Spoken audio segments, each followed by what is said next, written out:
Well, the Cabinet Committee on Security, which is the country's highest decision-making body on national security, it has taken some strict and punishing measures against Pakistan over the cross-border linkages that have surfaced in this investigation over this absolutely horrific terror attack in Jammu and Kashmir's Pahalgam, in which 26 people, including one foreign national, were killed.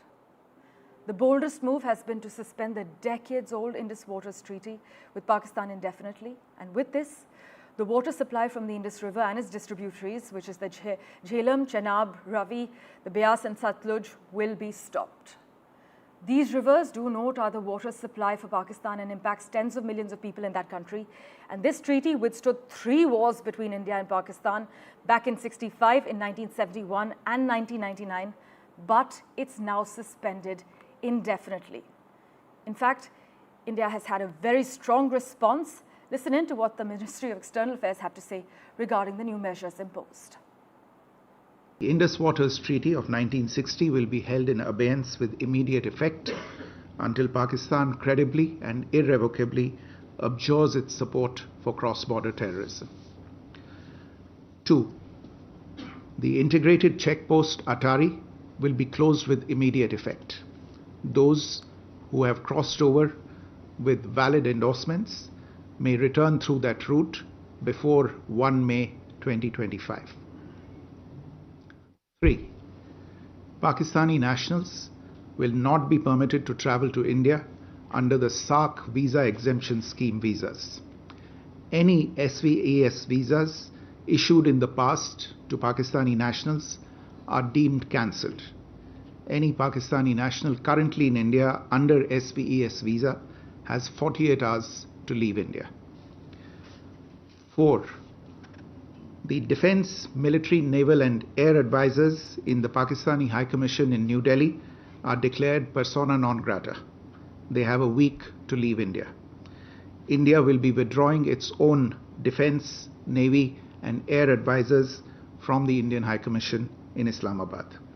These posts in the respective High Commissions are deemed annulled. 5 support staff of the service advisors will also be withdrawn from both High Commissions. 5. The overall strength of the High Commissions will be brought down to 30 from the present 55 through further reductions to be effected by 1st May 2025. The CCS reviewed the overall security situation. My colleague Nazir Masoodi has been tracking all the finer developments as far as Pahalgam is concerned. He joins us over the phone line at the moment. Nazir, what are you picking up from the ground in Jammu and Kashmir following the CCS decisions? Any heightened security measures? Take us through the public sentiment post-announcement. Well, what we have been reporting from day one, that the response of India to Pahalgam terror attack would be beyond Pahalgam and beyond Kashmir. That exactly has happened. So, suspending Indus Water Treaty is a huge decision with huge implications as well.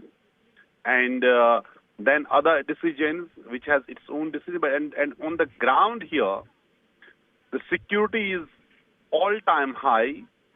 Multiple operations are going on, including one in Pahalgam, though no much success when it comes to being closer to tracking down the attackers of Pahalgam attackers who killed 26 innocent tourists and injured 17 others. Government has taken several precautionary measures. Among them is the teachers from the Kashmir Pandit community who are serving in different parts of the valley. They have been given asked to work from home, so they should not attend their duties given the security sensitivities these days. Also, government has called an all-party meeting today. Umar Abdullah has called an all-party meeting today at around 3 in Srinagar. Jammu and Kashmir Cabinet has advised the Lieutenant Governor to summon a special one-day session of Jammu and Kashmir Assembly on 28th of this month, and which would collectively condemn this barbaric terror attack. And so they are at multiple levels, which is the response. There's a political response, there's security response, and there's also social response. We have seen people from different walks of the life, common people, civil society members, traders, yesterday carried out multiple processions, protests, shouting slogans against terrorism, violence, and condemning the killing of innocent people. And yesterday was the first time when there was a shutdown across Jammu and Kashmir against militants and militancy. So it is actually a watershed development. Not only, this is that innocent people have been killed, this is also how people are taking stand at social level against terrorism and violence. Thank you so much for joining us with the latest from Ground Zero. Meanwhile, India has summoned Pakistan's top diplomat in Delhi, Saad Ahmed Burech, and handed over the formal persona non grata note for its military diplomats. This is what our sources have confirmed. But for further clarity on the matter, we have with us strategic affairs expert Dr. Brahma Chellaney joining us. Sir, thank you so much for your time. Really appreciate it. India is now said to have handed over the formal persona non grata note for Pakistan's military diplomats. How unprecedented are all these latest moves, including that suspension of a World Bank brokered Indus water treaty? What are the broader geopolitical ramifications, sir? And are we actually looking at an immediate impact, or do we have to wait a few years? There will be no immediate impact. These 5 different steps announced by the government of India are largely symbolic. If you take the Indus Waters Treaty, it will have no legal significance or meaning because holding a bilateral treaty in abeyance will not free India from its legal commitments. Right. So we have to be clear that the Modi government was under public pressure to respond to the horrific terrorist attack in Pahalgam. This is the worst terrorist attack on civilians since the Mumbai terror attacks of 2008. In fact, the attack in Pahalgam, where Hindus were singled out and slaughtered, that attack had some shades of what happened in 1990 when Islamists in the Kashmir Valley expelled the native Hindu minority by killing hundreds of Hindus. So unfortunately, what we are seeing in the Kashmir Valley is an attempt to bring the valley back to the dark days of 1990. Right. All this put pressure on the government of India to respond. There were calls for retribution.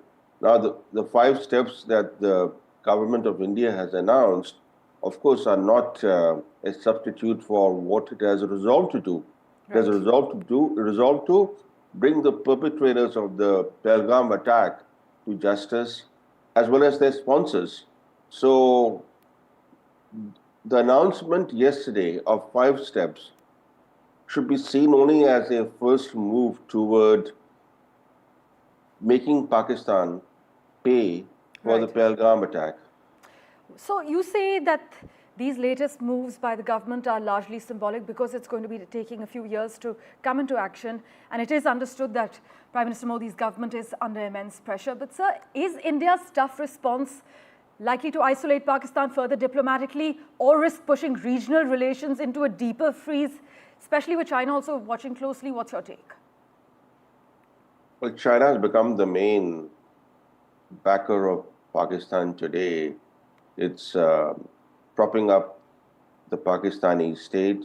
It's playing the role that the US played for many decades when it propped up Pakistan as a counterweight to India, providing Pakistan with military hardware, with all kinds of assistance. The same role China is playing today. And even before the latest steps announced by the government of India, the relationship between Pakistan and India was largely frozen. But on the other hand, we should not forget that even with the expulsion of the defense, naval and air advisors, Yes. the high commissions, the Indian High Commission in Islamabad and the Pakistan High Commission in New Delhi, their overall strength will be brought down to 30, which is still larger than the Canadian High Commission strength in New Delhi or the Indian High Commission strength in Ottawa. Meanwhile, sir, with the SARC visa exemption suspended now for Pakistani nationals and further downgrades in our diplomatic ties, would you argue that New Delhi is signaling the collapse of SARC as a viable regional framework? Well, SARC is a dormant institution. It has no future, largely because it locks India into a subcontinental framework which is antithetical to India's strategic interests. In fact, SARC is essentially undivided India. India's core region extends beyond SARC, and SARC visa exemption scheme under which Pakistanis were getting this visa exemption is interesting that India was still providing visa exemptions to Pakistanis, and of course these Pakistanis had to belong to certain categories who were eligible for the SARC visa exemption scheme. Right. But the fact that India was still providing visa exemptions to Pakistani nationals was significant, and I think its withdrawal is again largely symbolic. And so what role do you then see the United States playing in these coming weeks, especially given the extradition of the Havur Rana and India's push for a more action-oriented global counter-terror regime?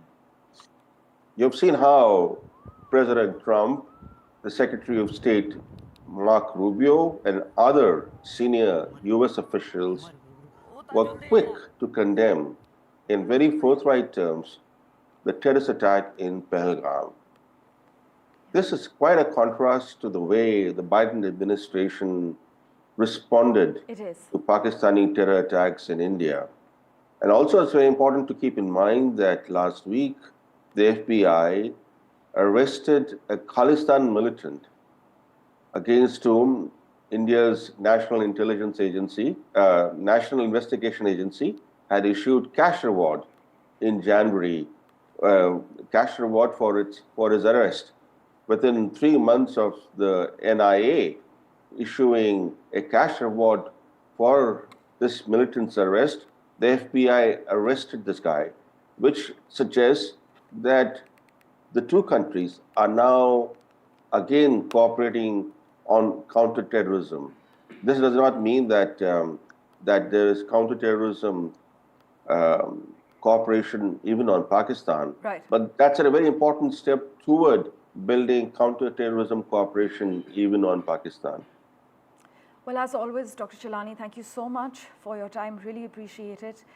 Well, in the wake of the Pahalgam terror attack in which 26 civilians were gunned down, I must also inform you that the government has called for an all-party meeting at 6 p.m. this evening.